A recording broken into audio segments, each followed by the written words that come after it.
ठीक है. Well, good afternoon. Welcome back.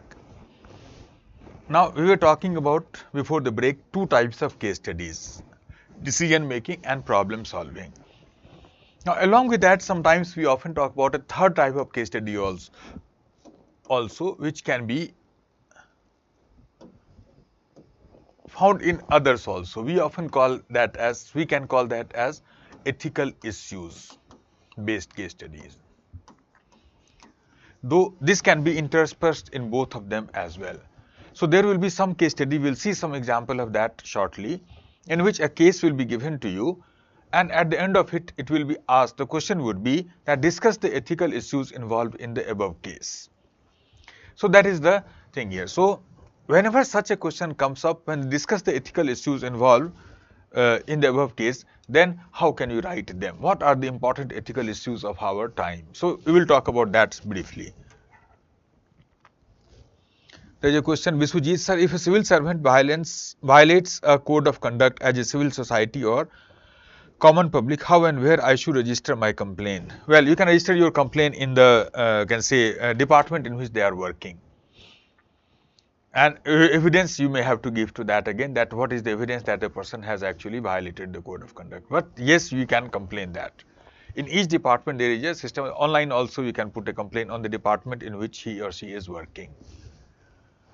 Well, next important thing is, what are the ethical issues involved in a particular case? So let's talk about some of them now.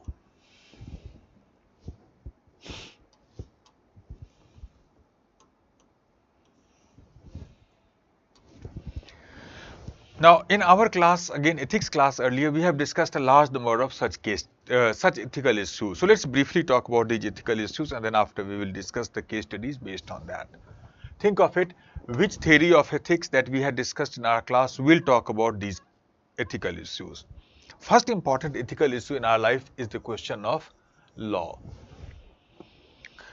Law as an ethical standard, law as an ethical issue. Now, can you tell me which theory of ethics that we discussed in our philosophy class earlier will talk about law as an important ethical issue? I hope that you can understand that it was social contract theory. Social contract theory will say that we all are a member of a social contract, so it is our duty to follow the social contract under which law has been made. So this is what this theory will essentially tell us, our duty towards the social contract. So that is the first important one. Second important ethical issue is the self-interest. Self-interest, that we all have our self-interest and we should work in favor of our self-interest. Some people will say so. So there is a whole theory of ethics in philosophy that talks about self-interest as the only criteria of ethical decision making. These theories are called ethical egoism. Egoistic theory, egoism. I will not discuss that in my class, but self-interest is one issue that we can use in your answer somewhere. The third important ethical issue is the collective happiness.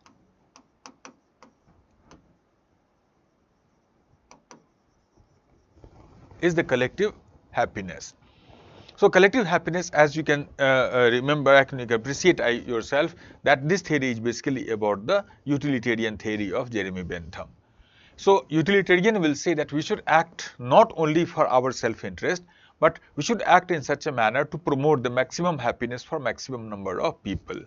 So you must act in such a manner to increase the total happiness that exists in the society in an abstract manner. So that is collective happiness, utilitarian concept that is. Fourth important concept that we have discussed, ethical issue, is the question of liberty that we have discussed, and fifth one is consent. Mill and libertarians talk about both of them. So we have a liberty. Liberty determines what we can do, and consent determines what we should not do. So existence of liberty is about what we have, and consent, through that we can limit our liberty in our. So you will limit your liberty by giving your consent to accept the civil service as a career choice. Then after, sixth one is autonomy.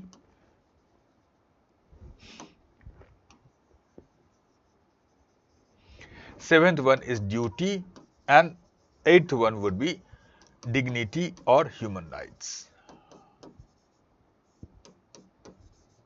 All the three are the Kantian concept, as you can appreciate from that: autonomy, duty, and the human rights. Ninth important ethical issue will be freedom of choice, and the related concept is the responsibility.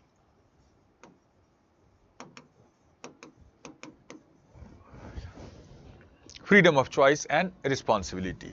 So both of them are the existential concept. We had discussed them in the existentialism class.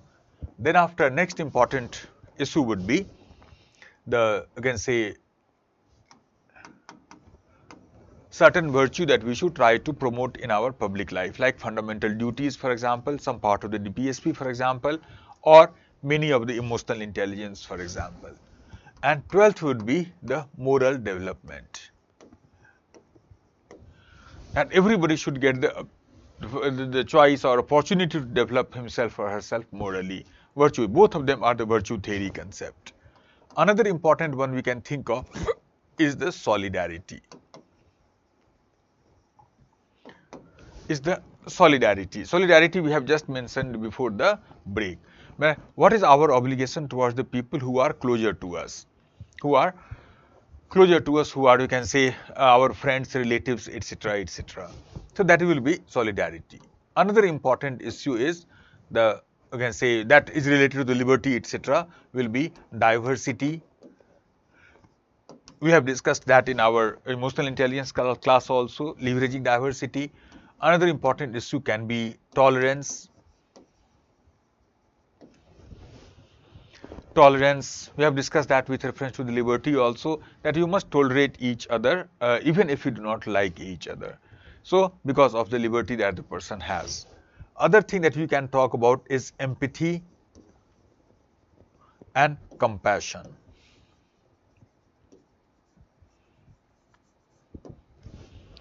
Empathy and compassion.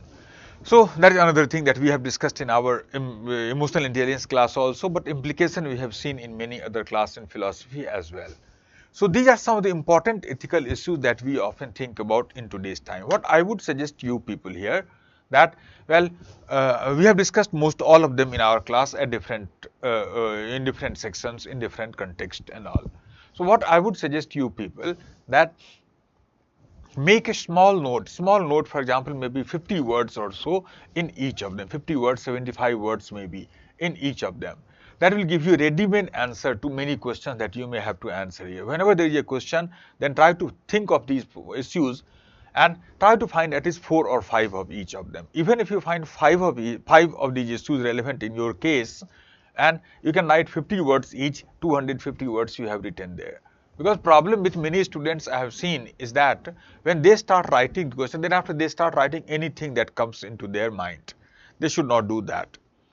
The idea here is that they should try to pick up what are the most relevant issue in that particular case. Just scan your mind that what are these, and the moment you think about that issue, you should go, your mind should go to that class where we had discussed these as a theoretical construct.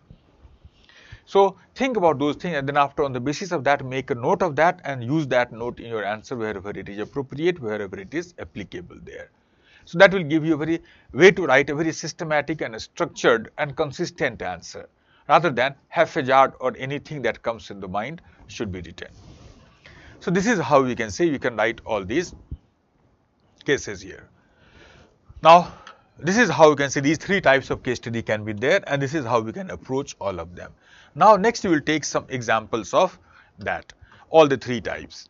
And then after we will see that how these can be answered. I will give you one example of all of these 3 types maybe.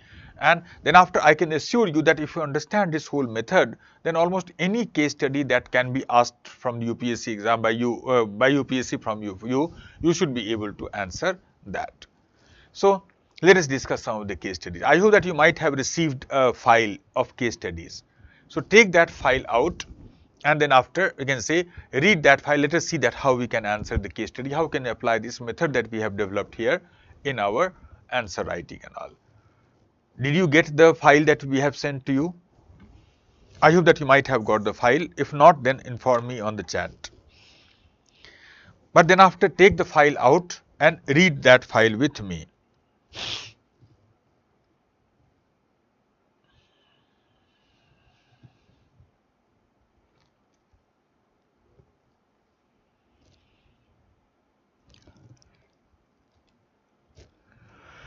So I will take these questions here, take the file out with you and read that with me here, and then after we'll see that how we can answer these questions here.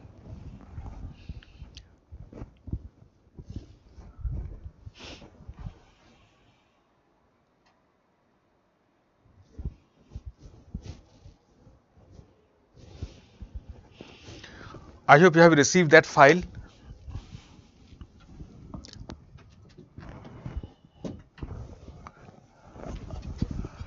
So let us take first case study that is given in that file that I have sent to you.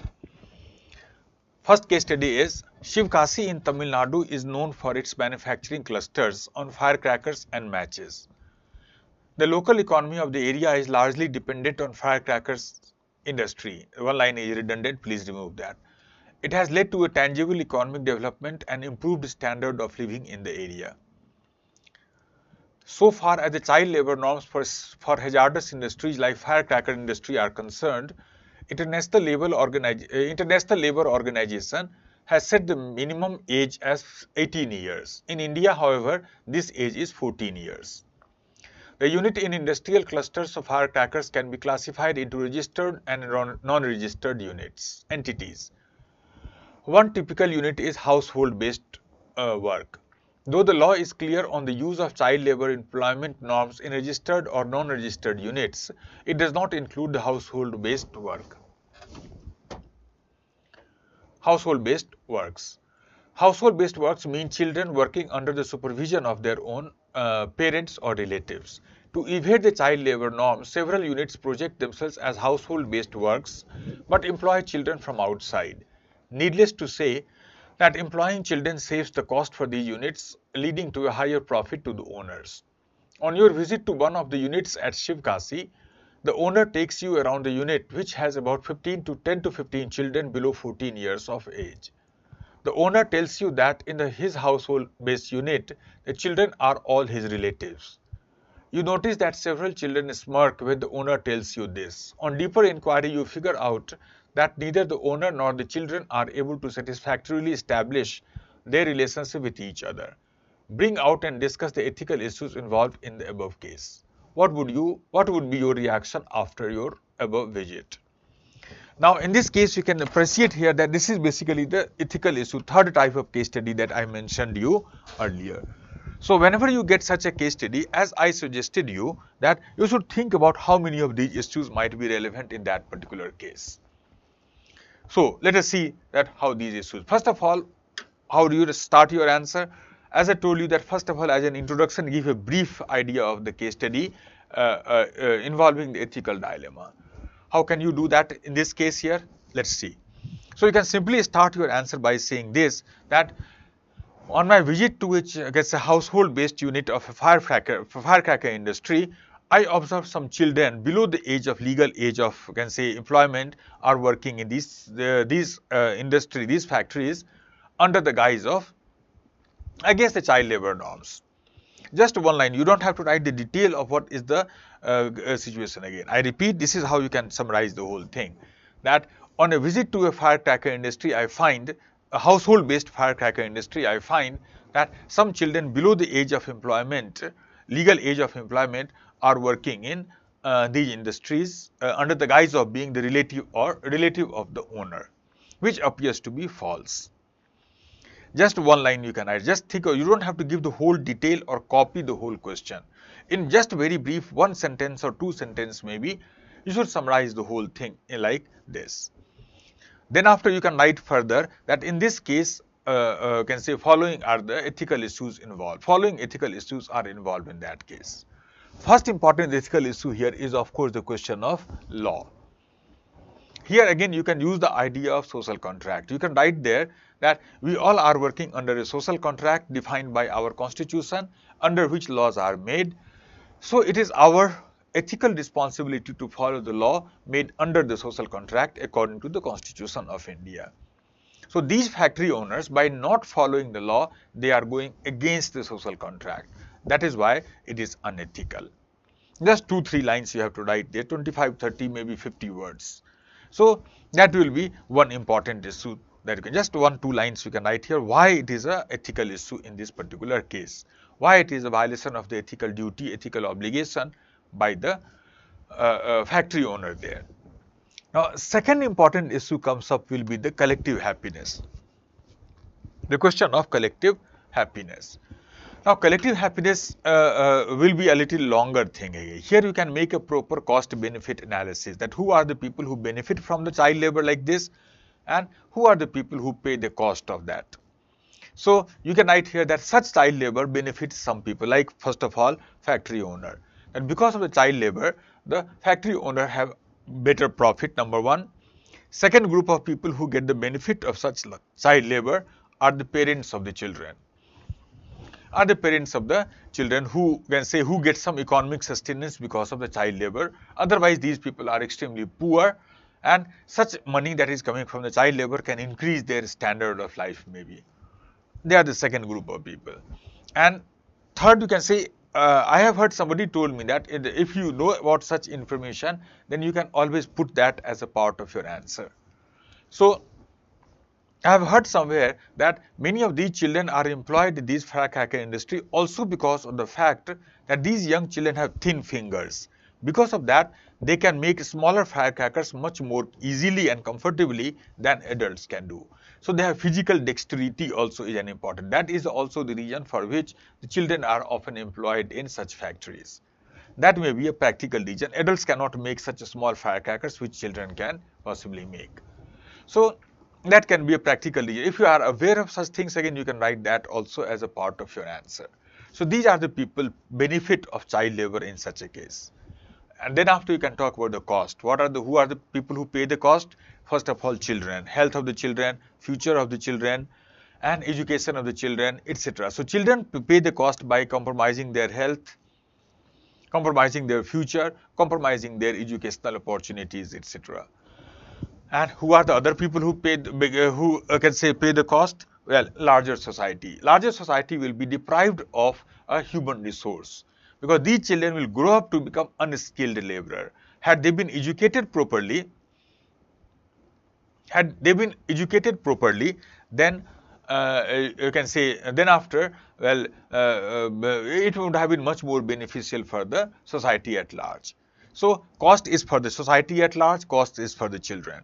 Benefit is for three, the factory owner, or you can say the larger profit for the factory owner, economic benefit for the parents and family of the children, and well, ease of working in that case. So these are the three benefits and two costs. But cost is much stronger, much bigger than the benefit. Because of that, you can say that collective happiness is reduced because of the child labor. Because of that also, it is unethical in that case. Nimai has asked question, sir, if you dictate and we write, then a model answer we can get and it will help us in the future. Nimai, dictating will not be possible because that will take lots and lots of time. So try to listen, to make a small note of that, and then just after the classroom, I will tell you about that also. Just after the classroom, by taking these points, you can write your own answer. That will be much beneficial, much more beneficial. So you can take this answer as an ideal, as a prototype, which you can use in any other answer later on. So listen to it properly. Try to make a note of that point wise, and then after the classroom, make that note into a complete full-fledged answer. That is something, because dictating each line here will not be possible.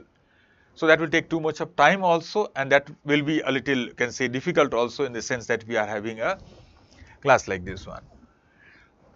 So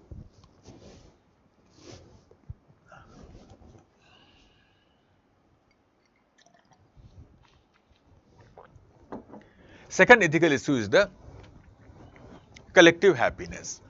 Now, third important ethical issue will be both liberty and consent. There again you can use the idea of liberty, that liberty of a person can be restricted only through the consent. But these children working under these factories are below the age of consent, which is 18 years, 16 years. What is the?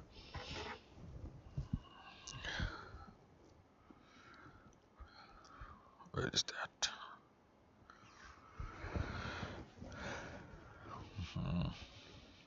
Just a minute.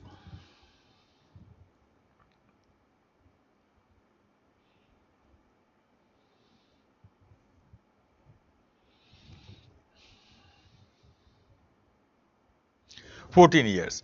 So in India, this age is 14 years. So these children are below the age of 14 years, so they do not have the ability to give a consent. So they are forced to work in a factory without their consent, and any act against the consent of the individual, without the consent of the individual, can be considered as an act of aggression, which is violation of the liberty. So this child labor, you can say, practice can be considered as the violation of the liberty of the children as well. So that will be the third important thing. Without consent, liberty must not be violated. And children are below the age of consent, so well, they cannot be forced to work in that case. That is one thing. Fourth important issue might be, from my point of view, would be the human rights, which in this case will be child's rights. Fundamental right or human rights of the children. Remember, all the fundamental, the basic rights are subset of the human rights. Human rights is the umbrella term. Child's right, women's right, minorities right, etc. We have discussed that in our philosophy class earlier, are subset of this thing. So by making the children to work in such factories, we are actually violating the natural rights of the children. It is against their rights. Fundamental rights, violation of the dignity of the child. That is wrong. Other issue we can see that responsibility for you, the person who is visiting the factory. So you can write there that as a responsible ethical citizen, I must, you can say, take the responsibility of this action. I cannot simply say that it is none of my business. I must involve myself. I have a responsibility to do something for the children. That is one thing you can say. So think about these issues again, at least 5 issues. You can talk about moral development also, that these children are not given the opportunity to practice the moral, as Aristotle perhaps would say, practice the moral actions in a way. So that is the next important. So in this case, at least 5 or 6 issues easily comes up. As I told you that make a small note on all these issues, and whenever you have such a question, just take that note out of your mind, remember that, and simply as it is reproduce your answer. Almost half of your answer will be complete just in 5 minutes. You can write like this one. So that is how you can save your time also, and you can write a good systematic answer also. So these are the important ethical issues in that particular case. First part of your answer should be at least 150 words can be about these ethical issues. Find at least 5 of them and write around 25 to 30 words in each of them. That is how you can write these answers. Then after second part of your question is that what would you do in that? What would be your response in that case? So second part of your answer, you can write that as an ethical citizen, ethical and responsible citizen, I will do the following. I can do the following in order to address the issues here. First important thing that I can do here, you should write like this. First important thing that I can do is that I will try to persuade the factory owners and the parents of the children about the, you can say, about the undesirability of or unethicality of the child labor in such industry.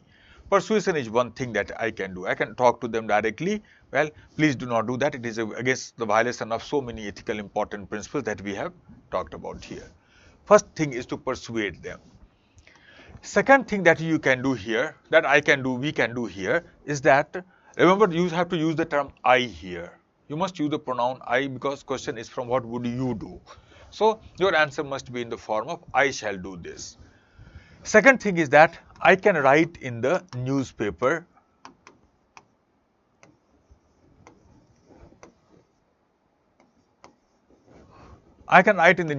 also about the prevalence of such, you can say, in terms in an article, for example, or if article is not possible, is not published by you, then after we can write a letter to the editor also. Through the letter to the editor is a very powerful tool in the hand of many people.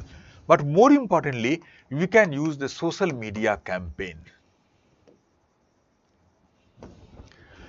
We can start a social media campaign in order to spread the awareness of, among the people about the prevalence and dangers of the perils of the child labor in such industries. Social media, remember, has become a very powerful tool in the hand of the common people nowadays. So in many questions, you can use the social media as a part of your answer, what you can possibly do here. So you can start to try to create a social media campaign, or you can say about the child labor, and try to make people aware about the perils, problems and prevalence of such child labor in such industries in such places like Shivkasi in Tamil Nadu. Second will be thing that we can do is that. Third thing that we can do is that you can possibly, you can say, try to connect some NGOs, for example, who are working in the child labor field, like Bachpan Bachao Andolan, Kailash Satyarthi Foundation. So try to find out what are those, you can say, NGOs which are working for the sake of the child labor in the country. Try to encourage them, try to motivate them, try to persuade them to take action in such case, and you can say do something that more meaningful, because they are the organization, they have the technical know-how, they have the workforce, can say labor, etc. to influence. That is one thing that you can do. Other thing that I can do here is that give a petition to the institutions like say NCPCR. I hope you remember about that. So you should be aware about any such institution that exists in our country. National Commission for the Protection of Child's Right, the Children's Commission. So you can give, so in our country we have many such commissions like Minorities Commission, SC/ST Commission, Women's Rights Commission. So we have many such commissions are there. So whenever you find such questions, again you can actually go to such commissions to encourage or to ensure that protection of rights can be ensured. So be aware of such institutions that is existing in our country. You can read about them every day in the newspapers and all. So you can give a petition to the NCPCR, National Commission of the Protection of the Child Rights, and follow that up in order to ensure that the real action, actual action is actually taken. That is one thing that you can do. And last, finally, one more thing I can suggest here, that after that I might even file a police complaint in that case. But remember, police complaint, etc. must be the last thing that you should do. In ethics, we do not focus too much on punishment or coercion. So we often use the punishment, police or force, etc. only as a last resort. Why do we do that? I will tell you in the next case study. So that is one thing, but you should do these things. So that police action must be the police complaint, etc. Force or punishment, coercion, etc. should be the last thing that we can possibly do. Try to do something non-coercively, maybe directly. Then after, last choice can be that we can file a case in the police also about the such child labor in those industries. So these are the things that I can do as a private citizen. By doing all of that, I have ensured that my bit of responsibility I have taken. I have ensured that some action is taken about such cases, or at least people talk about that case in social media, etc. So that is how I will fulfill my responsibility as a moral citizen in the society. That is how you can write this answer. So that is how you will write the first question.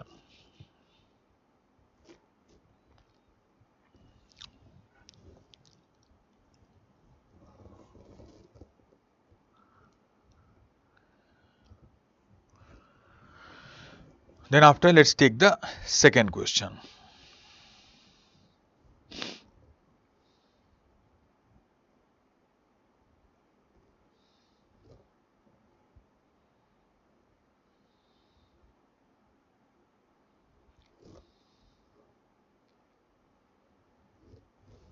Again, read this also and let us see that how we can answer this question.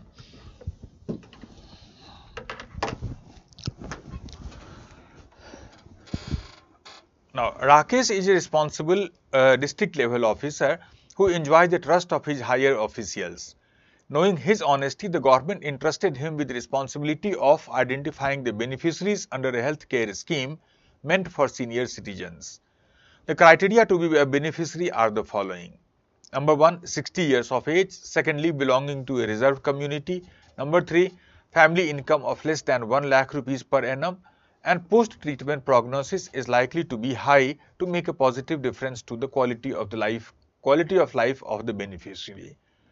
One day, an old couple visited Rakesh's office with their application. They have been the residents of a village in his district since their birth.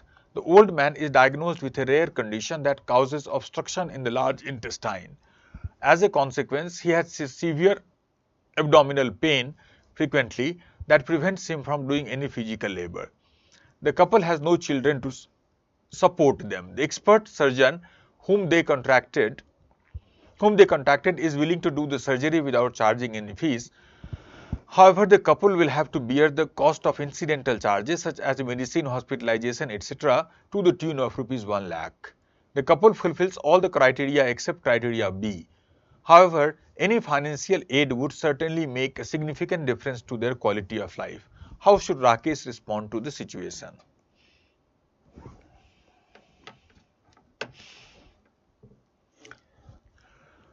Well, we'll see that question, but let us see if there is a long question here. Ananda.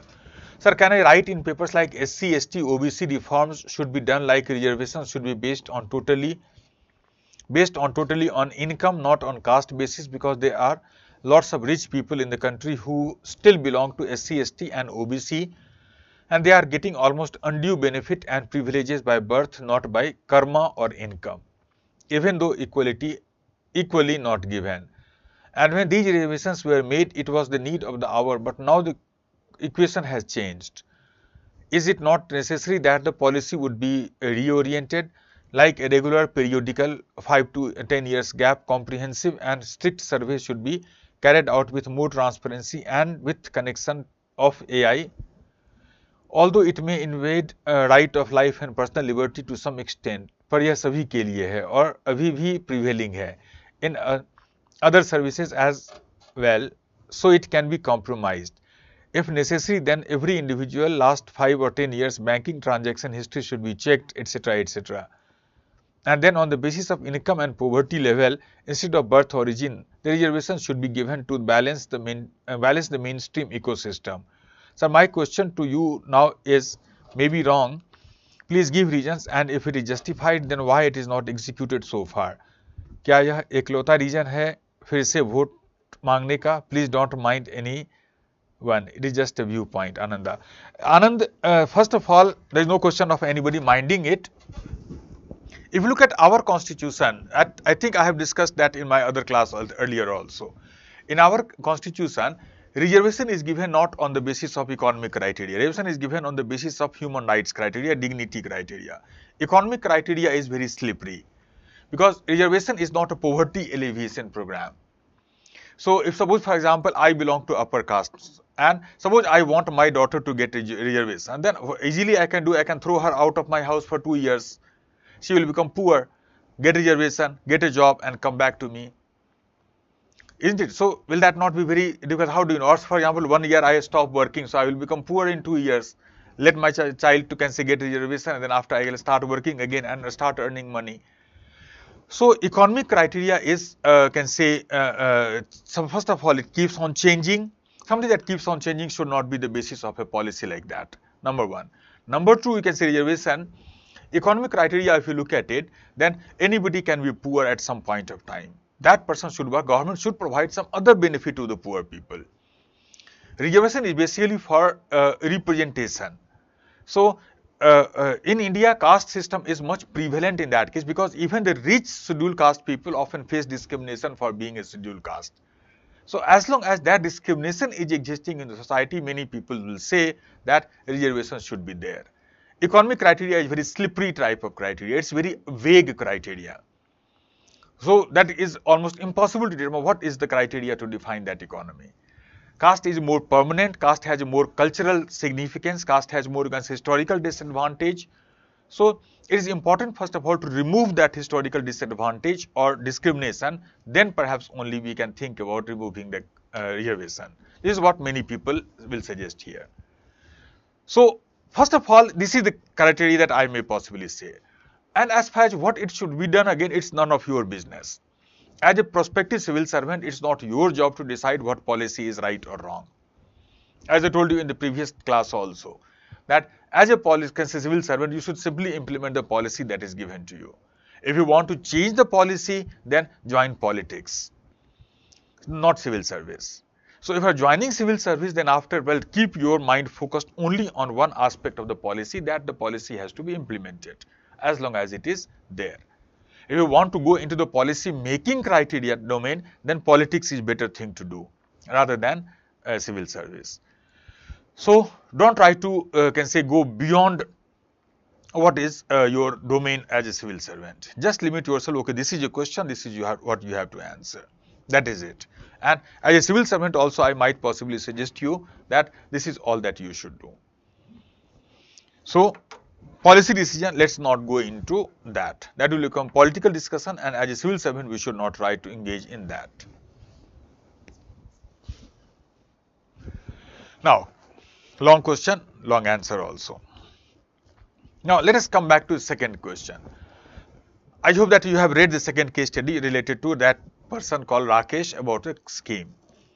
Now, as you can appreciate from this one, this case study is of the first type of case study, decision-making case study. Because here there is a dilemma, what Rakesh should do. It's not a problem that he has to solve, it is a decision that he has to make in favor of or against helping those people or not. Again, as I told you that these 7 steps that I suggested you earlier that we should follow in that case. So, in this case, first of all, give a brief description of the case. How can you give a brief description? Well, it should be something like this again, that Rakesh, who is in charge of a government scheme for the old people fulfilling certain criteria, is approached by an old couple who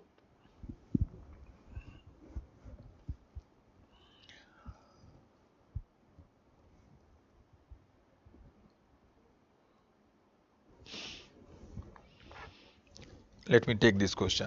Sir, second question is about ethical dilemma case. In this type of case, EI will work out. No, as I told you, it's not about EI, it's more about ethics part. We will see that shortly. It's not, so it is ethical dilemma, that is ethics. So this case study we should answer as a civil servant or as a common citizen. Unless and until it is specified that you are a civil servant, you should act as a common citizen. So first question, you should act as a common citizen. Second question, you should advise Rakesh as a civil servant. Because in second question, it is specified specifically that he is a district level officer. So there, professor, but in the first case, there is no clarity is there that who are you? You are just a private citizen in the first case. So in the first case, you are a private citizen, and in the second case, Rakesh should work as a, Rakesh should work as the public servant. Spandan has asked, can we mention about government schemes, articles from the Constitution of India in the case study based answer writing? Spandan, yes, very well, you can do, we'll see that in second question also. But you can always use articles of the Constitution, UDHR or any other government scheme. So that you can always use if you are aware of that. We'll see that how we can do that. So come back to that question now.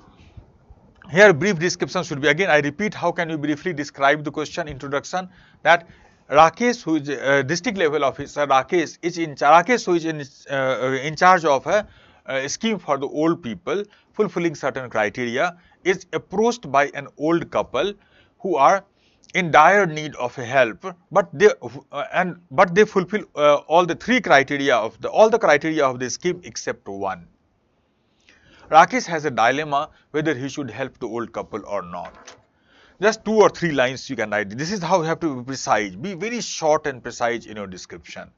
That Rakesh, who is in charge of, again I repeat here, Rakesh, who is in charge of a government scheme for the old people fulfilling certain criteria, is approached by an old couple who fulfill all the criteria except one. But they are in dire need of a fund for some medical issue. Rakesh has the dilemma whether he should help that old couple or not. So this is what you can write as a description. Then after you can further write that in this situation Rakesh has the following choices. And then talk about what are the choices as I told you in the earlier class. First choice that he has is that he can agree to the request of the old couple.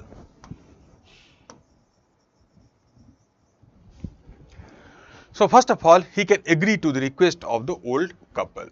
So that is what, and he can give them the benefit, give them the scheme that is desired there. That is the first important thing.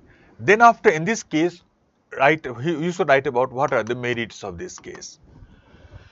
Merit of this case would be, first of all, you can think about it, but let me think about. First important merit will be that reducing the suffering of the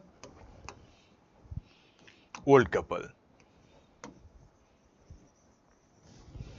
So the old couple who will take the benefit, who will get the benefit of this scheme will become, well, happier, their suffering will be reduced, their quality of life can be increased. That is the first important merit. Second merit of this choice can be that Rakesh will become happier. Rakesh will become happy because of, can say, because he is able to help some people who are extremely needy people. So that personal happiness, personal conscience and its satisfaction can be the second important merit. That is second thing that he can possibly do. I think that only two benefits are there. You can think about more if you want, if you can. Then after, talk about demerits. Demerits. First important demerit will be that by doing this, what Rakesh has done, that he has actually violated the, you can say, rights of somebody else. It is a violation of someone else's rights. Natural rights, first principle that we talked about in the previous description. How does it violation of someone's natural rights? Suppose, for example, we can describe that like this one, that in every scheme there is fund is always limited. If these couples are given the fund, then after the fund is complete, is over, is finished, then suppose a new person comes to claim the advantage who fulfills all the four criteria, then Rakesh will not have enough fund to help them out. So those last person, perhaps the first person after the fund is complete, is finished, well, that person's right would have been, because that person fulfills all the criteria, he deserves the scheme. But here a person who does not deserve the scheme on the basis of the criteria is given the benefit at the cost of those people, maybe at the end of it, who might possibly deserve the fund better. So that last person has been used merely as a means to achieve Rakesh's end of helping an old couple. Again, remember the Kantian terminology that we have discussed in our class, using somebody merely as a means. So that last person would have been, last person who will not get the benefit because of these couple, that person, you can say, rights are violated, he has been used merely as a means to achieve the end of, well, whatever end that is. That is first important thing. Second important demerit in this case would be that Rakesh has violated his professional duty.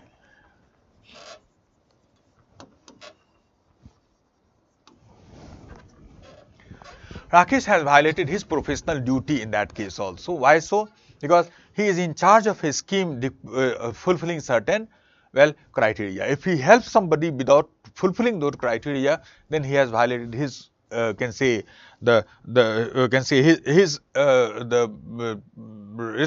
that has been given, his duty that has been given to him, his brief. He has violated that. He has violated his professional conduct. That is something that is wrong. Demerit. Third demerit will be that he has violated trust of the government also, because the question specifically mentions that since the government trusts him, because of that he is given that thing, and by going against the criteria of the scheme, he has violated the trust of the government. That is the third important thing.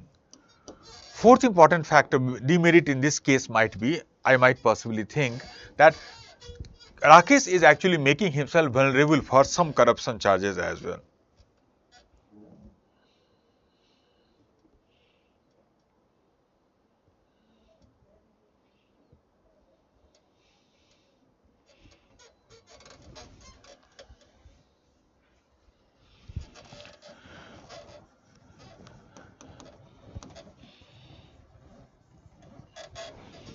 So Rakesh is making himself vulnerable to the corruption charges also in that case, because somebody may file a case against him that he has gone against the policy by, well, maybe for personal interest, he might have taken some money, so he's actually making himself vulnerable for that. That might be one important thing. Other important thing that I might possibly say here is that by doing this, Rakesh has actually made himself vulnerable to the further public pressure. Rakesh has made himself vulnerable to the further public pressure. Idea here is that if he does this, for example, then if he helps some people like these old couple who did not fulfill the criteria, then tomorrow somebody else may also come to him to seek advantage of the same policy who do not fulfill, and these people can put pressure on him that if you could help those old couple there who do not fulfill all the criteria of the scheme, then why would you not help me for that? So he is making himself vulnerable for such public pressure in the future. Every civil servant should try to avoid putting himself in such a situation. So that will be the demerit. So as far as just now, these are the 5 important, you can see, demerit that I can possibly think of. You can think more if you can. Now, in this case, it does appear, after that you should write in your answer that in this case, it does appear that demerits are much higher than much bigger than the merit. Because of that, I will suggest Rakesh not to do that, not to agree to the request of the old couple to help them out. So this choice is rejected, number 1. But before rejecting that choice, it's very important that you should give reasons for that. Why did you reject that choice? So that is one thing that you can do. Then after, second choice that he has in this case is to blindly reject those people, reject the, you can say, request of. Second choice that he can go for is to blindly reject the old couple for whatever they have requested him to. Now, if he rejects that, then merit and demerit of the previous choice will be reversed. Merit might become demerit and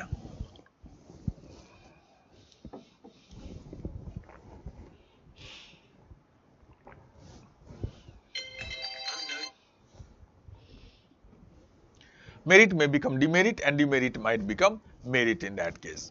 So, by rejecting that, he is able to, you can see, he is able to protect his personal integrity, his professional integrity, trust of the government. He will be free from any fear of corruption charges, and he will also not be under the public pressure. All those will be the merit of that. Demerit can be that old couple make up continue suffering. Their suffering will continue, and that is something that Rakesh should not allow to do that. So because of that, suffering of the old couple is important, as a compassion for the weaker section of the society is one very important value of the civil service.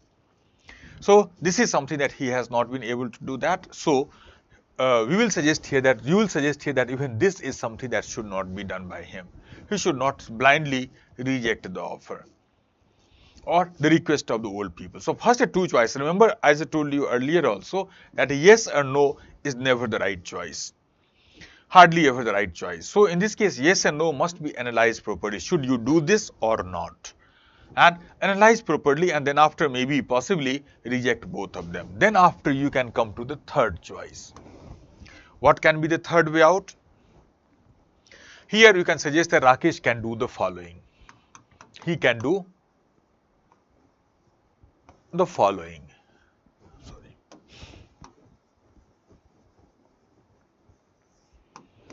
He can do the following. What are the following things that he can do? First of all, I may suggest you what he can do. One thing that somebody had asked the question, Spandan has asked the question, can you mention about government scheme? Yes, this is what you can do in this case. So Rakesh can help them to take advantage of some other government scheme.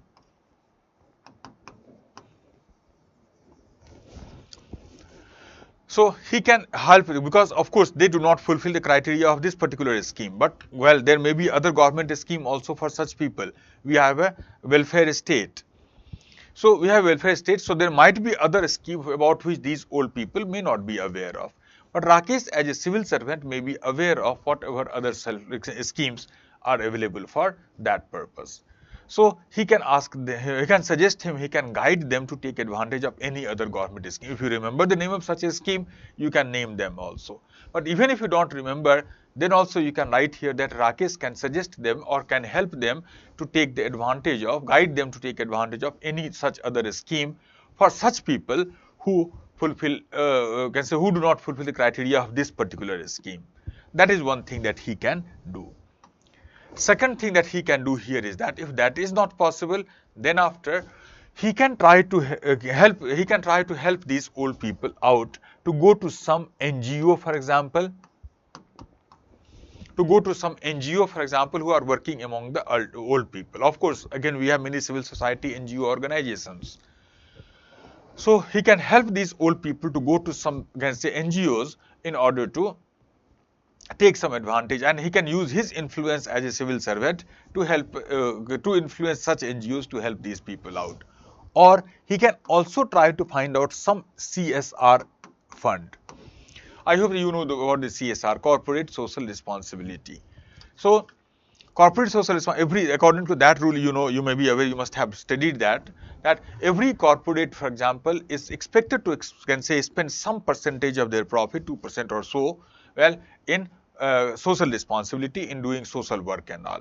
So he can also try to find out, is there any CSR fund available with some CSR activities and all. If yes, then he as an officer can use the influence of his personal influence maybe to help these old couple to take advantage of that. That is another thing that he can do. Or if that is also not possible, then further I can suggest this point you can use in many questions, as I told you earlier also, that he can try to help them to do some amount of crowdsourcing,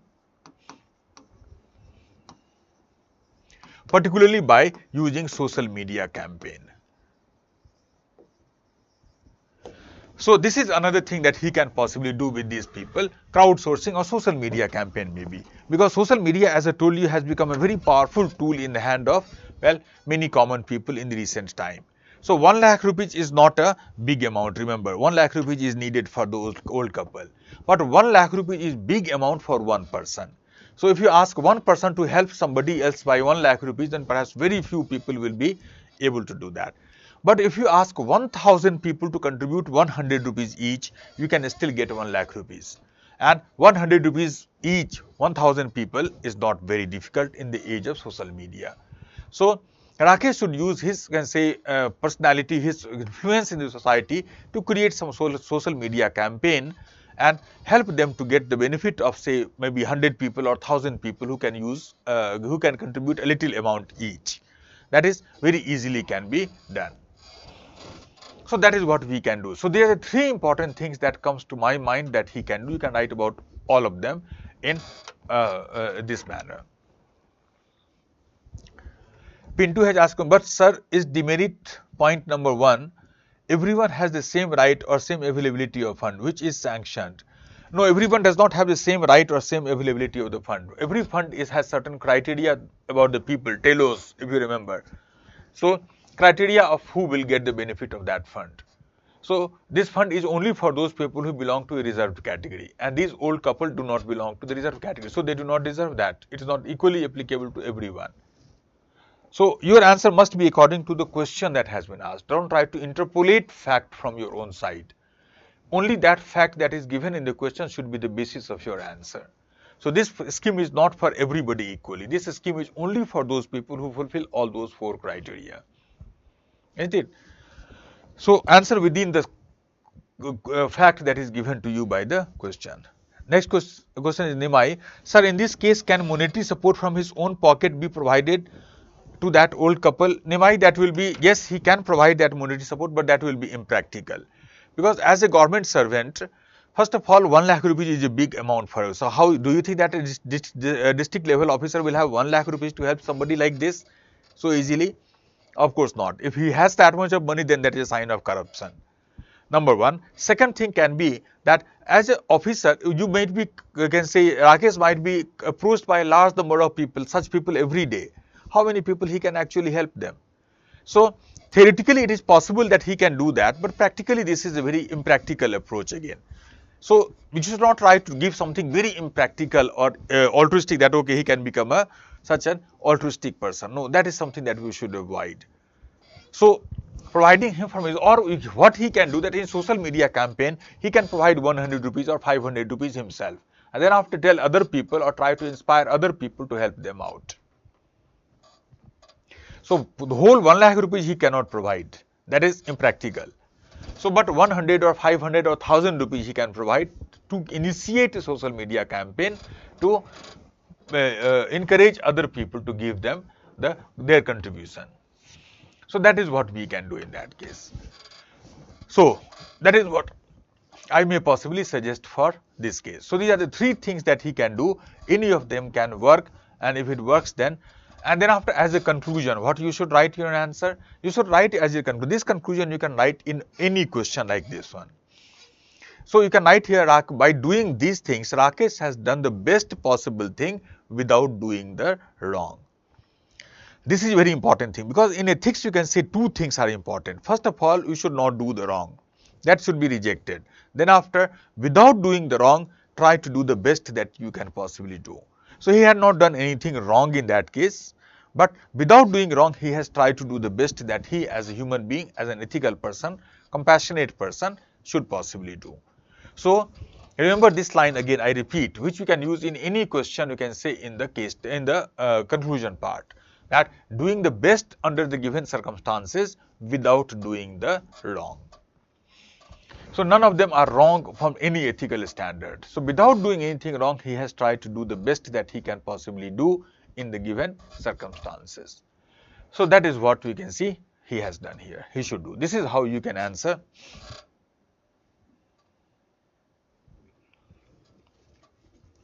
This is what we can answer in this case. मेरा point मिल गया sir. Thank you Nimai. Thank you Nimai. Good.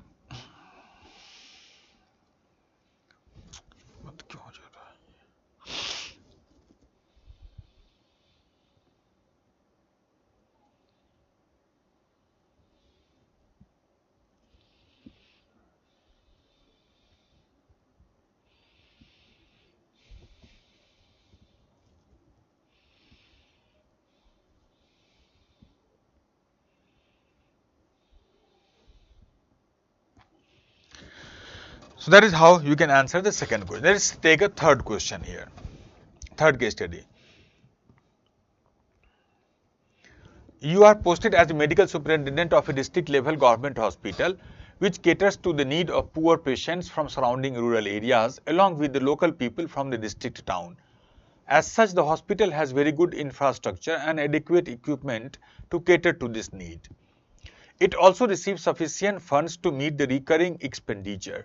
In spite of this, there have been repeated complaints, particularly from the patients, which include the following: very poor maintenance and unhygienic condition in the hospital premises, hospital staff frequently demanding bribe from the patients for the services rendered, the negligent attitude of the doctors resulting in times of casualties, siphoning off of a substantial stock of medicine by the staff and selling it out, a strong nexus between the senior doctors and the hospital, senior doctors of the hospital and the owners of the local private nursing homes and testing labs, as a result of which the patients are strongly misled and dissuaded from availing the hospital facilities and rather compelled to purchase costly medicines from market and get medical tests and even operations done from the private medical houses.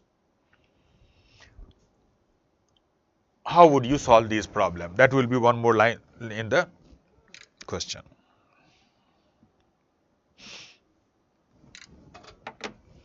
Now this you can appreciate which type of case study it is.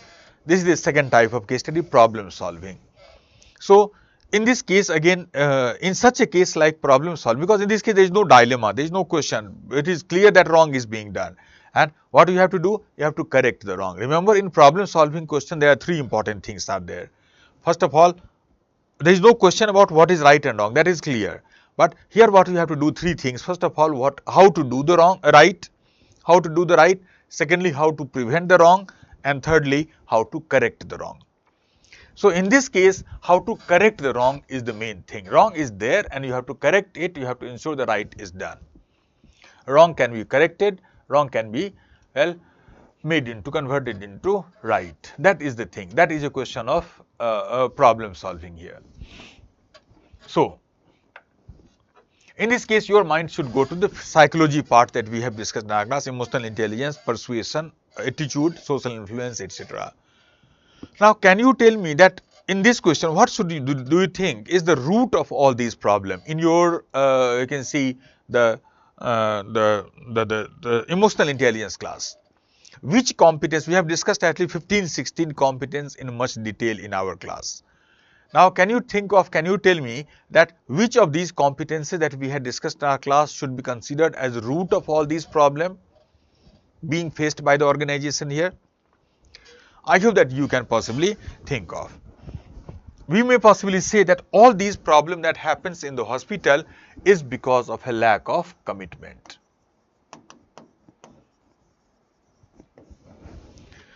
So I might possibly say that all these problems are basically the problem of commitment. As I told you, if you remember in that class also, commitment class also we had talked about earlier.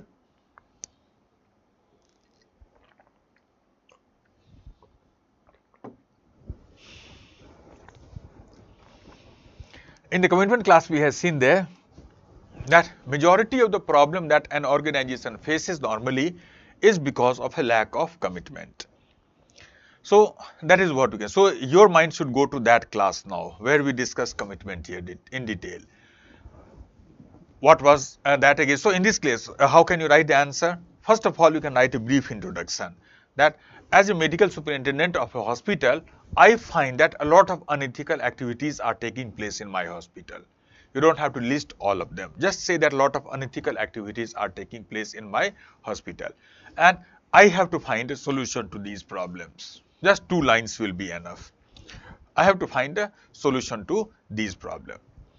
First paragraph will be that 2 lines small introductory description of the question.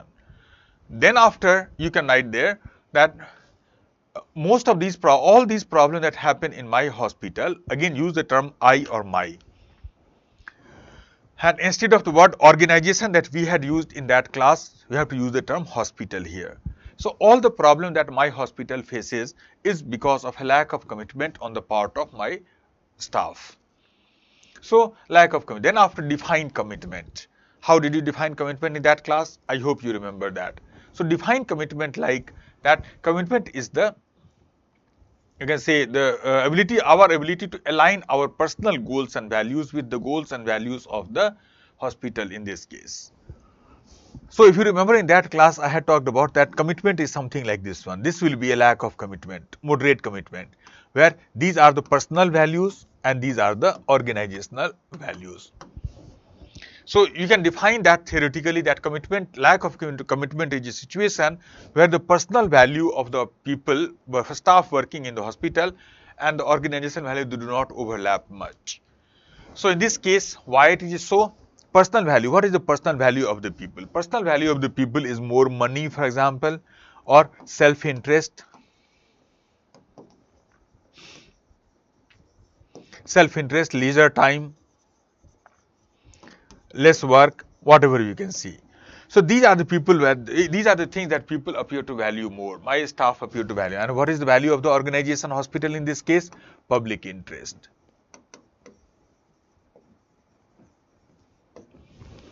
Public interest. So hospital is for the public interest and the people appear to value their own personal self-interest more than the public interest. Because of that divergence between the personal value and the organization values, all these problems mentioned in this case happens. So this is how you can describe the whole thing, like a longer, can say, diagnosis of the problem. Problem must be diagnosed first. So basic diagnosis of the problem is a lack of commitment. What is commitment? Why it is lack of commitment? What are the you can say lack of commitment in terms of the discontinuation or you can say non-overlap between the values. So that is something that you can write there.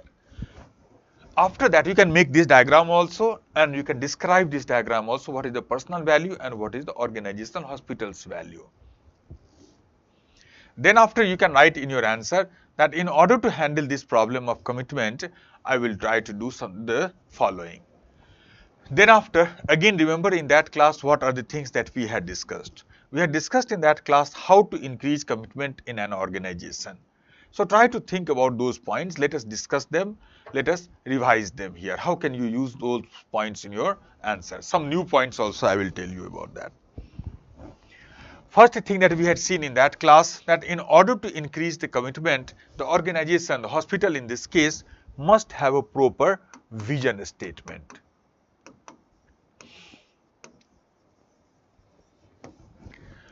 So in that case again, write down that yes, in order to have higher commitment organization, the hospital must have a proper vision statement.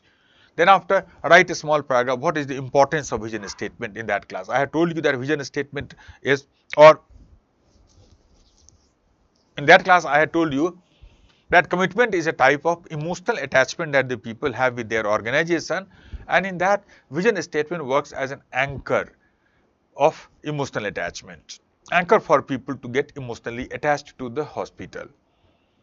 So that theoretical point you can write in 1 or 2 lines there, the way we have done in that class. Then after, next important thing that you should do is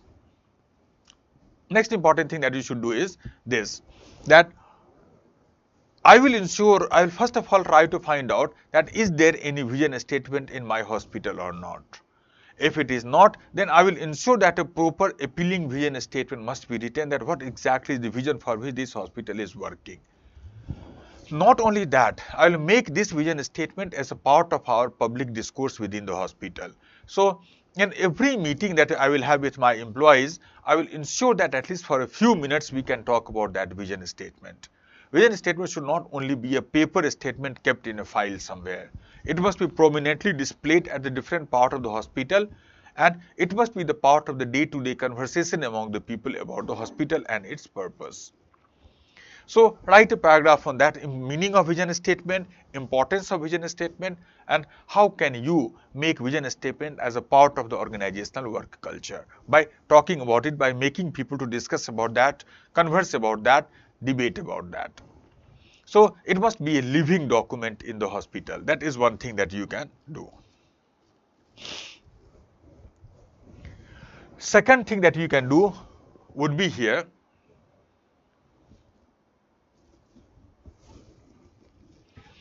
Let me take a question. Subhashri. Sir, because of my practical experience, what I have learned from another perspective, that this referral from government to private for test happens due to unavailability of the proper technology.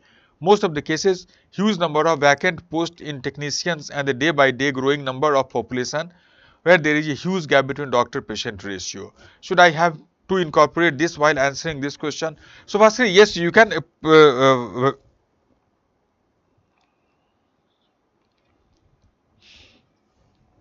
yes, you can do that also, but in this question case study it does not appear to be the case, because in this case study the question is already there, that remember that question is that very good infrastructure, it means that all these equipments are there.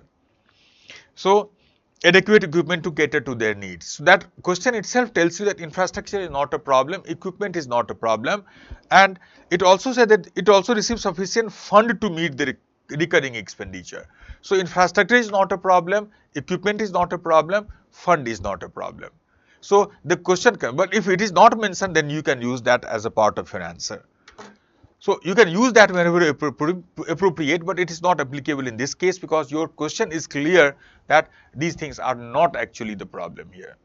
Problem is basically lack of commitment, corruption, not the lack of equipment, fund or infrastructure. Otherwise you can use that. Vision statement is one thing that we can do. Second thing that we can do here is that, as we have seen in that commitment class there, that the people can say the material needs must be fulfilled, which meant, as I have seen, that there should be sufficient good salary. But in this case, it does not appear to be a problem, because the fund is not a problem. People do get perhaps enough salary. That is something, but we can mention that as a theory. Third important thing that you can do here is that third important thing, in that class we have talked about, there should be a proper system of communication. There should be a proper system of communication. That is another thing that you can actually try to ensure. We have seen the importance of communication in that class also, commitment class there. So there should be a proper system of communication where everybody's voice must be heard. People should be encouraged to talk about whatever they think or feel is.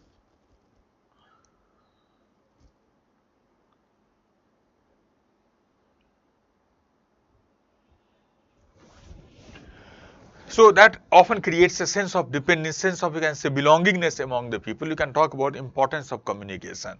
So I'll make myself as a superintendent of the hospital available to everybody in the hospital. I will encourage everybody to talk about anything that they want to with me.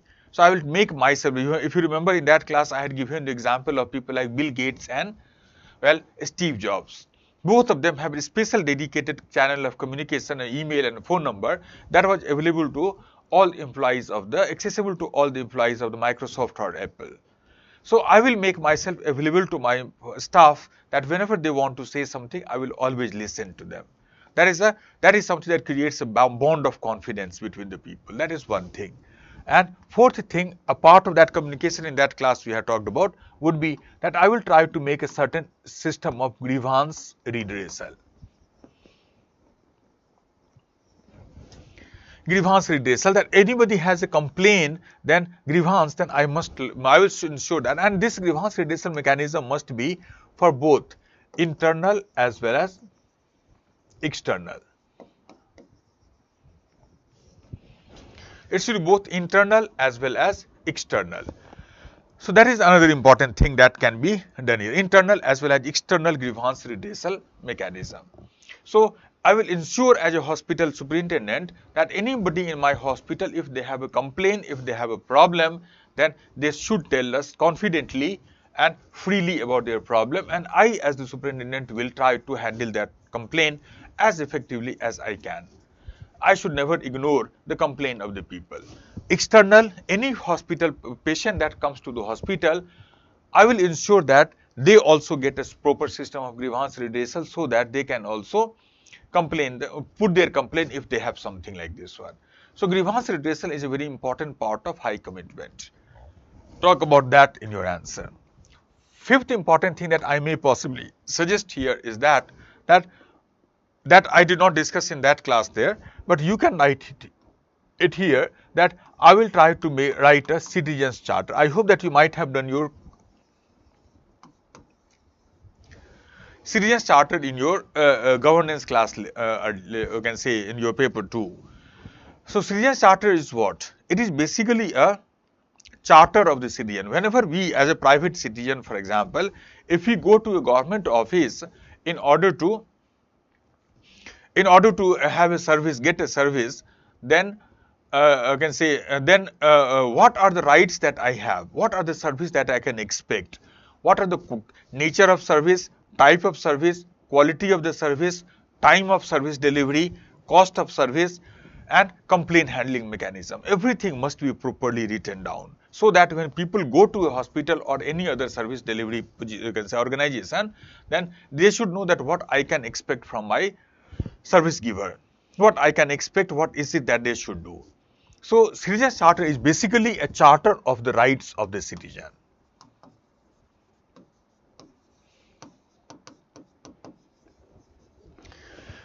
It is actually a charter of the rights of the citizen. So every citizen should know what is it that we can expect. So right of the citizen, or in this case patient. So I will ensure that the citizens charter is properly written down, and this citizens charter must be prominently displayed at the obvious places like a lobby, for example, waiting lobby. So anybody who enters the hospital, they should read this citizens charter. It must be displayed prominently in front of everybody at the entrance of the hospital, at the the billing counter, waiting area.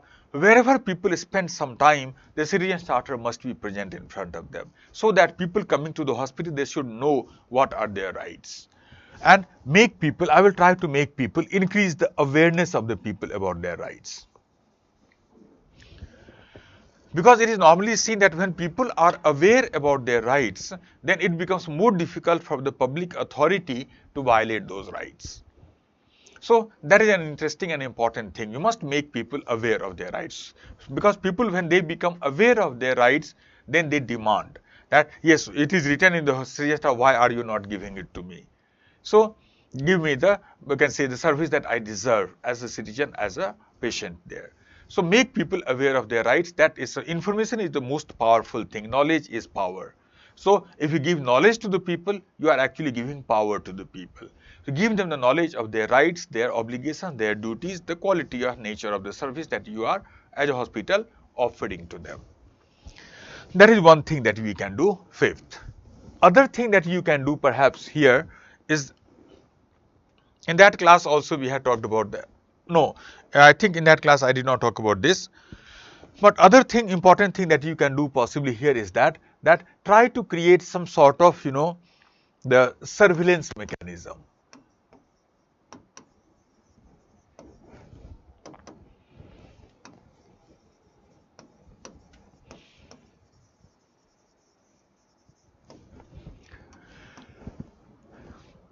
Try to create some surveillance mechanism, like for example CCTV camera, like some CCTV camera type of thing. So that will help you. That is an interesting, important thing here. And these things are not very costly. These are very easily it can say insured. At prominent places, certain CCTV camera can be installed. What is the purpose of that? This you can use in many case study further. That such surveillance mechanism like CCTV camera performs two important functions. First function is that it makes people more, it increases people's self-consciousness, or it increases people's what we can call self-monitoring abilities.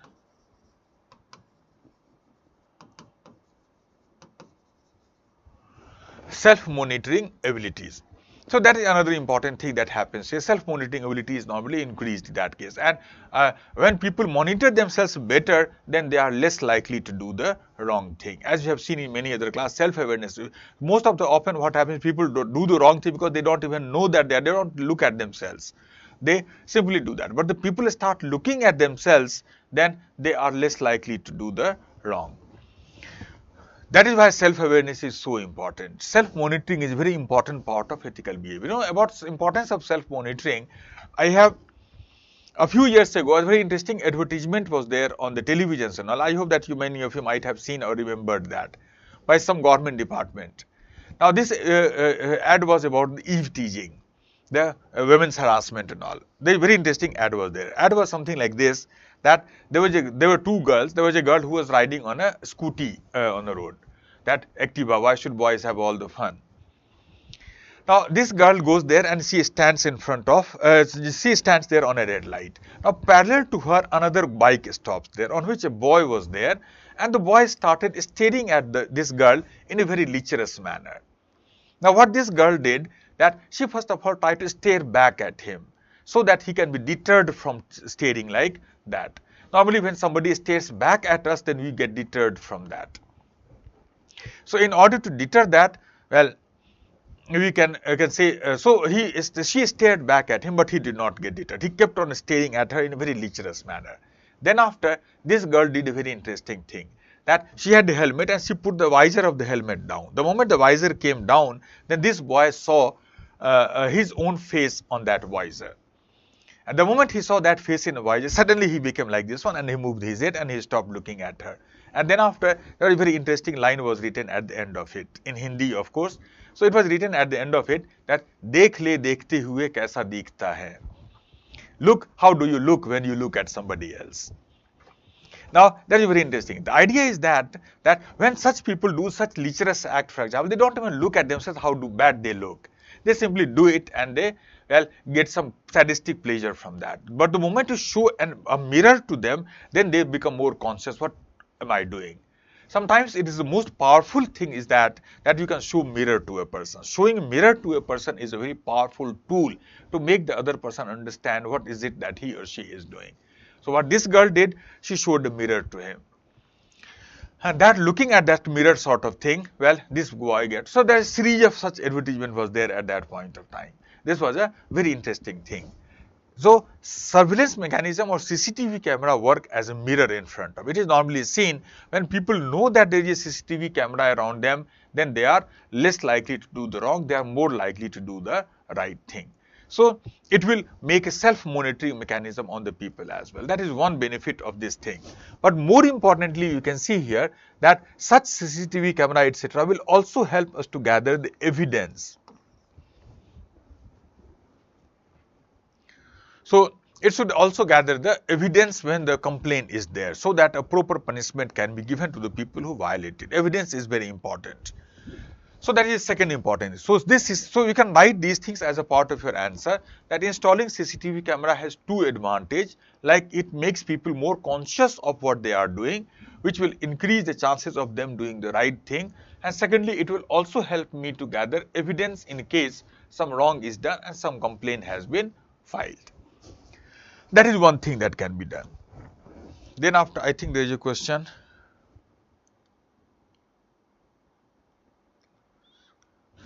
Yes, Biswajit. So there was a question from Biswajit. I should award the best efficient staff monthly basis, give extra holiday. Yes, Biswajit, you are very right. This is what we are going to talk about in the next point.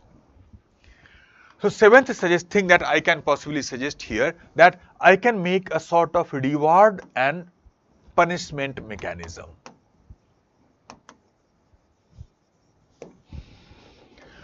I can make a reward and punishment mechanism here also. But remember here, reward and punishment must be used as the last point, not as the first point. Because in ethics, we often say that we should not emphasize too much on reward and punishment.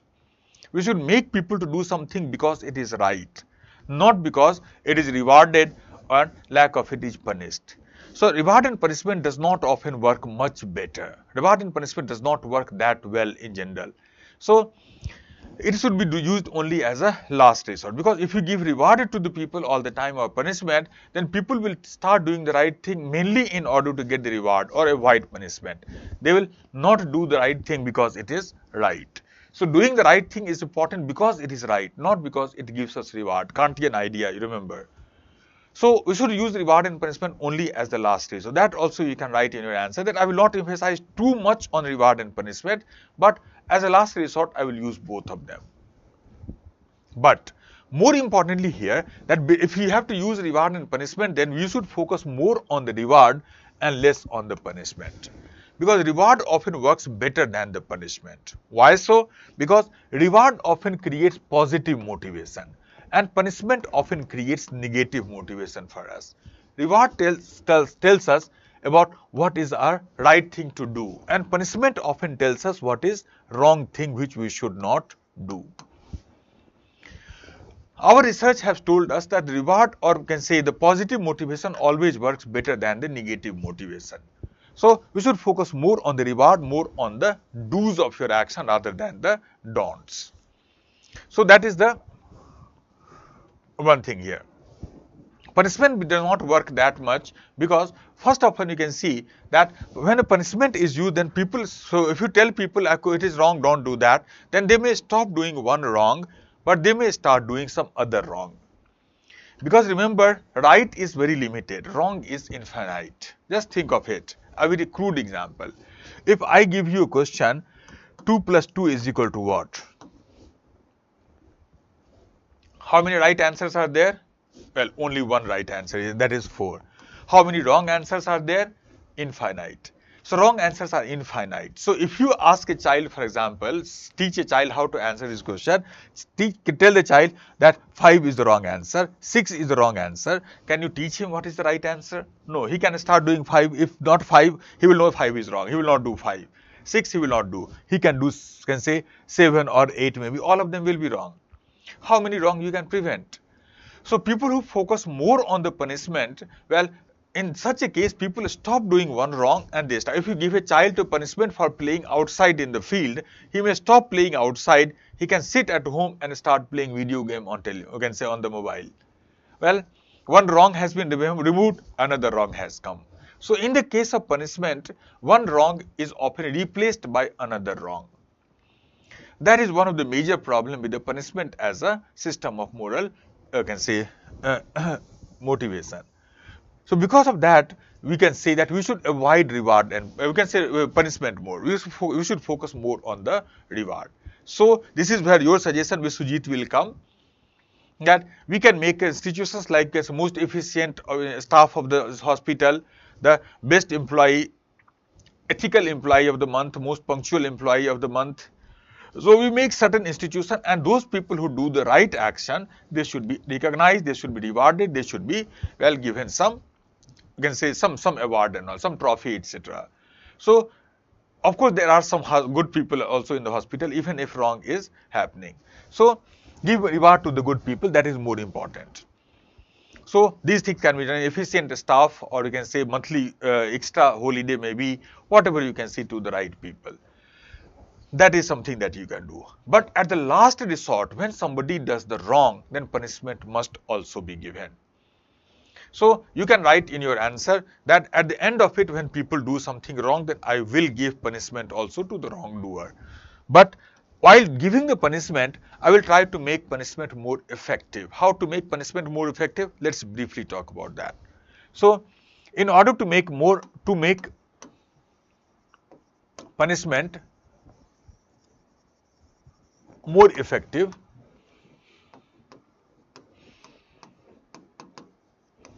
first of all, three things are considered. There are many other things also, but three things must be done. So in order to make punishment more effective, I will do the following. First of all, consistency. Consistency basically means that everybody who does the wrong should be properly punished.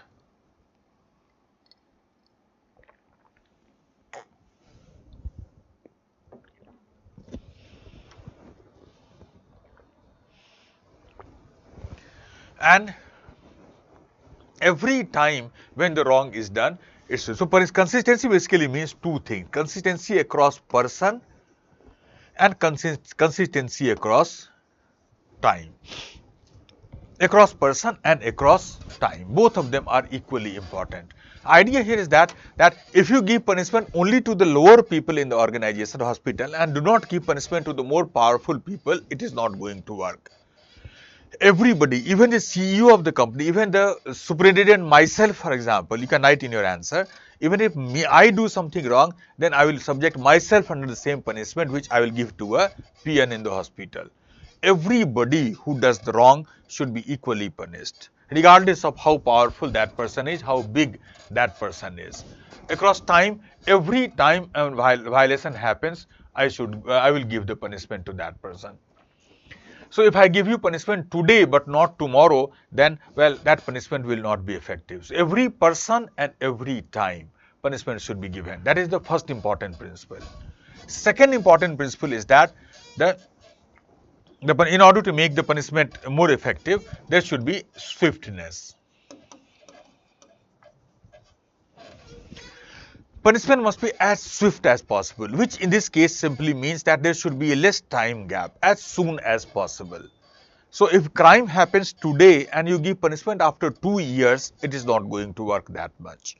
So there must be, as you can say, less time gap as possible between the crime and the punishment. Punishment must be swift, it must be soon, it should not be delayed. You know, in our justice system in India, larger justice system in the society, these two are the biggest problem. Neither there is a consistency nor is there any swiftness. Consistency is that the poor people more easily get punishment and rich people do not get punishment. Powerful people do not get punishment enough and the powerless people often get more punishment. So that is the thing. And second is the swiftness. In India, you know that when punishment is given, you can say sometimes punishment is given maybe 20 years after the wrong has been done. That is not going to work. It must be given as soon as possible. Second thing. And third important thing is that is very counterintuitive, that punishment must be moderate in severity.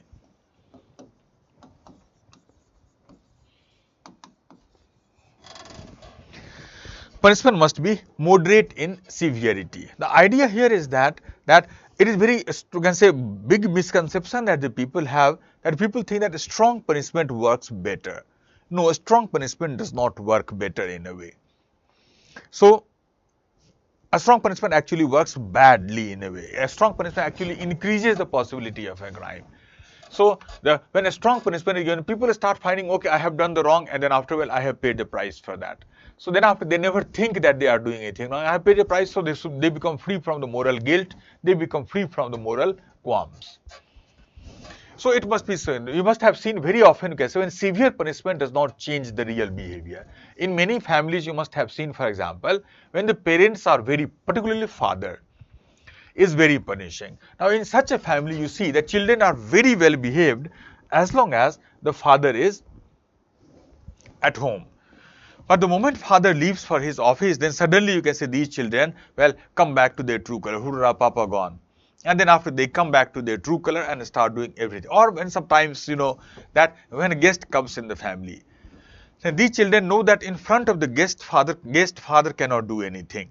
So in such a case again, well, they start to, the moment guest comes, then they start doing everything. Father keeps on looking at them with a tilted eye, that let them go, we'll see that. But they avoid the gaze of the father and continue doing whatever they have to do. Is that morality?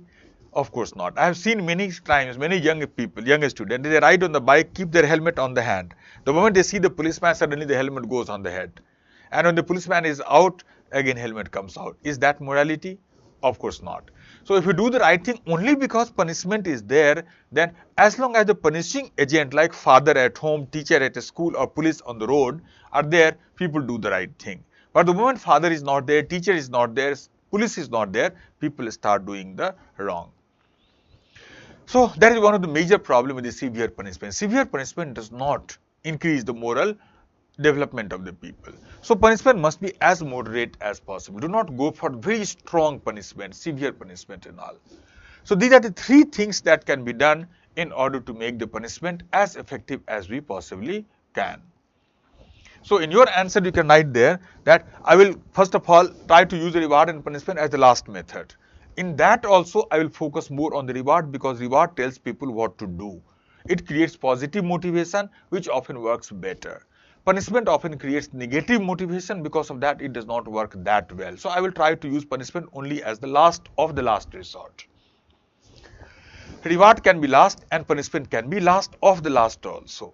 But while giving punishment, I will ensure that how can we make the punishment most effective, and there are the three things that can be done in order to consistency, swiftness and moderation in the punishment. That is one thing that we can do. And then after finally I will suggest one more thing here which we had discussed in that class also, that the participation in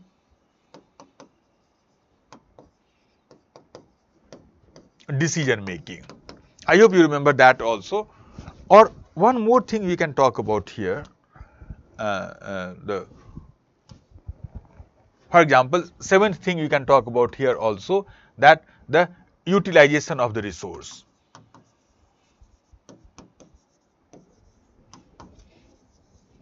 That also we have seen there, distribution of resource must be just. So fund is sufficient, your question tells you, but is that fund properly utilized or not?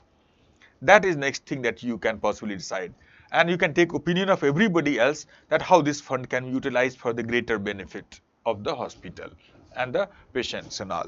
So that is something that can be done. Seventh will be that. Then after you can make it 8 and 9. Ninth will be participation in the decision making. So all these steps that you will take, that I will take as a hospital superintendent, I will not try to impose that on the people. So while taking all these steps, I will involve everybody in the decision making. I will seek the concurrence of everybody that we have to make an ethical organization, we have to make an ethical hospital whose name can be taken by the people throughout. So for that, I will take suggestion from everybody. I will try to involve them into this decision making process and all. That will make them to be more involved in the ethics of the hospital. It should not appear that I as the senior, as the senior staff, I am imposing these things on the other people. Everybody should be a part of the process through which all these things will be implemented. So these are some of the things that we can do here on the way. You can use these points in many such case study and all. So it's a very relevant and very important point from that point of view. Then after, at the end of your answer, you can write the conclusion that by doing all these things, I will ensure that slowly commitment. Remember that commitment cannot be changed in a day. So these problems are very serious problems. They cannot be solved in a day. But by doing all these things, I can possibly expect that sooner or later, the problem can be resolved and I will be able to establish ethics in my hospital and make it an professional, ethically competent hospital. So that should be a small conclusion, a small introduction, a small conclusion, and the main body should involve these things. That is how you can answer this question. So that is how the third type. So almost any case study that can be asked will be of one of these three types: ethical issue, decision making, and problem solving type of. So this is how you have to use this case study. What I will suggest to you people, as perhaps I told you earlier also, that after the class is over now in a moment, then after, well, take these case studies from your file and write an answer of all of that yourself on the basis of the points that we have discussed in our class today. So that you can take as a model case study.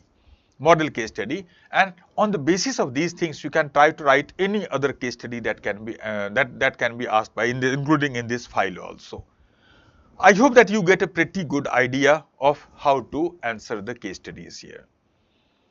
I think that rest of that you can manage yourself, you can write. After that, it's only thing that is required for you is to do the answer writing practice. So look at all the questions in the previous year's exam and try to think about, remember every concept that we have discussed in our class, including in today's class also, and see that how can we utilize that in order to answer. Practice a lot. After this, only thing that you will be required is to revise everything that we have discussed in the class and practice all of them. So I think that this is what I have to do with you people. Do you have some questions and all? Then please ask. I will wait for some time. So ask some question if you want. If you want me to discuss more case study, then also, but that will be just a repetition of the similar points. Look at other case study that you can do it yourself just by using the method that I described in the class here. So if you have any question, doubt about anything about ethics paper, you can ask for the next few minutes. Then after, perhaps we will end the class.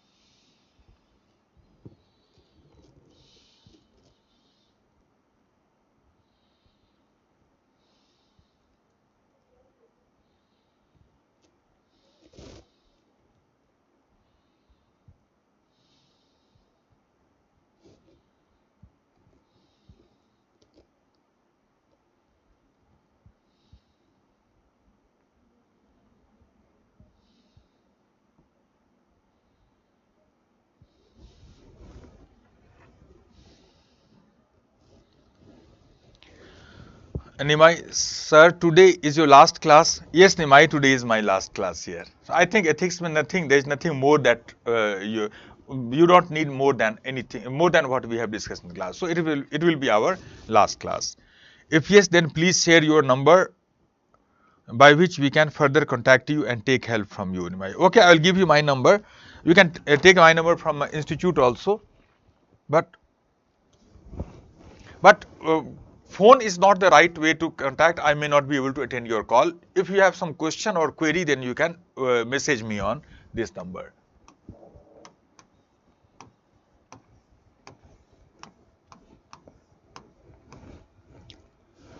So that is my number. You can, if you have some question about ethics topic, then you can message me on that number. You can message me on that number, and you can see I may take up some time, but I will respond to you with time and all. What is probity in governance? Probity is basically, you can say, probity word has been derived from the word probe. That what are those criteria on which we can probe other people whether the other person is doing the right or wrong. So in a way we can say probity in governance. Probity is basically a measurable part of ethics in a system. So many things that we have discussed, like code of conduct, is a part of the probity. Even you can say the ethical dilemma, how this dilemma can be resolved, that was a part of. Particularly code of ethics, code of conduct, etc. are the part of the probity. So that is the meaning of the term probity. What are the criteria, grounds on which we can probe somebody else whether that person is doing the right or wrong. Next question, Anirban. Sir, we have to make notes and all the emotional competence or those done in the class are enough. Well, you have to, both of the thing that you have to do. What we have done in the classroom, on the basis of that we should make a note. preferably in your own language. Try to, as I told you in my introduction class, that our purpose is essentially to help you to develop a language. So try to develop a language of, you can say, ethics. Make a note in your own language on the basis of the class that we had. Next question is Subrata. What is the difference between ethical management and management of ethics? Ethical management basically means that what are those ethical principles on which management should be done.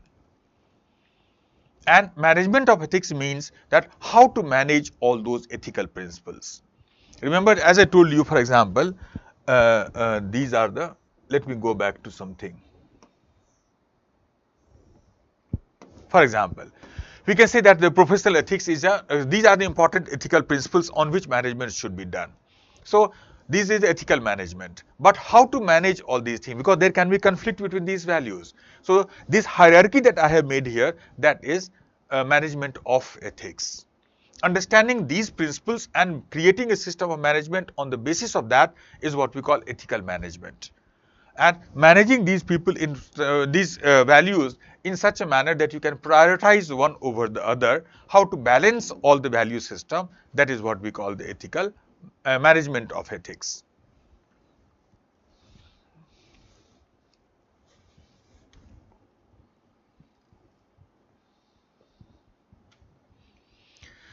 Nimai, sir, we have learnt a lot of things regarding ethics paper, and we now have the confidence to score 150 plus in paper 4. It was nice meeting you. 1,000 times thanks to you, sir, Nimai. Yes, thank you, Nimai. And remember that in this, ethics is a paper in which you can easily score 150 marks. Only thing that you need to think about all these issues and do the writing practice. Yes, you have written right here that you can aim to score 150 marks in ethics. In ethics, that is not only possible, that is very easy also. Just on the basis of what we have discussed in the classroom, you can see any question can be possibly answered. So, do it well. Subrata again. Sir, sometimes situation changes our value. Where some philosophers told us not to change our values, which will be the right ones? Subrata, values do keep on changing. You cannot be, you can say, remember that we often talk about two types of values. Some values never change. So we can talk about, you can say, some universal values. Universal values that should never change. For example, truth. For example, well, non-violence. These are universal values that was there at the time of Buddha also and today also. They do not change. And there are some values which change also. We can call this as utilitarian values. We can call them as ethical values. So there are two types of values. There are the universal values which are ethical, which should never change. So truth, it have always a valuable thing. You should always speak the truth, whether you are a private person, a student, a civil servant, or anybody. But utilitarian value can change. So whatever is your value today as a student may not remain your value once you become a civil servant. So today, being political is a value that you may have, but after becoming civil servant, you must be apolitical. Your values should change after that. Anyway, this is how we have to. So, you have to identify which are the ethical values, then after stick to that always. That is right. And then after, well, see that what is the situation in which values. So, my values was something else when I was a student like you people, and today my values are something very, very different. So, these are two types of values. So, to understand, we should identify which are universal ethical values and which are utilitarian situational value, utilitarian or situational. So that can be the second thing here. So this is how you can understand both of them. If you want to go a little more, then universal ethical values, in order to understand them, use the Kantian principle. And for this, well, use the situational utilitarian principle. So two types: utilitarian value, Bentham's idea; ethical value, Kantian idea. Never treat somebody merely as a means. Subrata again, thanks a lot, sir. Sir, ethics paper does not only help us in exam, but also helps us in our personal life, mainly EI. You have really helped us a lot to increase our EI, which surely help us in our personal life also. Thanks a lot, sir, for your contribution to our ethical life. Yes, Subrata, ethics paper has one benefit or advantage of ethics paper is that ethics paper will have three advantages for you. First of all, understanding of ethics, the way we have done. First of all, it will help you to score very good marks. Secondly, it will help you to become a good civil servant also tomorrow. If you once you become an IAS officer, then understanding these values will actually help you to become a best civil servant, very successful, and well, lead a very comfortable life after that. And personal third advantage is that in your personal life also, if you follow these principles, somehow you can become a better person. So it can help you to become a good student, a better person, and a good civil servant. All these three things will be the advantage that you may have. Another question, Biswajit. Thank you, sir, for your teaching and nice of meeting. We learned how to live life in mostly and emotionally, which helps us in our life. Thank you, sir, Biswajit. I can say welcome, Biswajit. It's good that you took the advantage. Then after Subhasri. So like centuries ago, philosophers like Kant, Hobbes were there. At this point of 2020, who is such a philosopher who could guide us through? Subhasri. Subhasri, many such philosophers are there today also. Again, you have to see that in which character. Gandhi was one of the philosophers that can guide us. So these philosophers keep on coming. Peter Singer is one of them that I like. Michael Sandel is another one philosopher. So there are many philosophers out there, but don't go for that. Again, ideas are important. You can take these ideas from anybody. Vivekananda was also a great philosopher. Aurobindo was a great philosopher. Gandhi was a great philosopher. So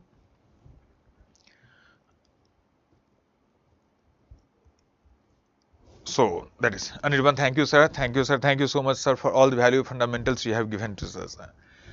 So I think that is it for today. So study well, remember well, do some writing practice, and well, get very good marks in your ethics paper and become an IAS officer. I wish you all the best to all of you. So that's it from me.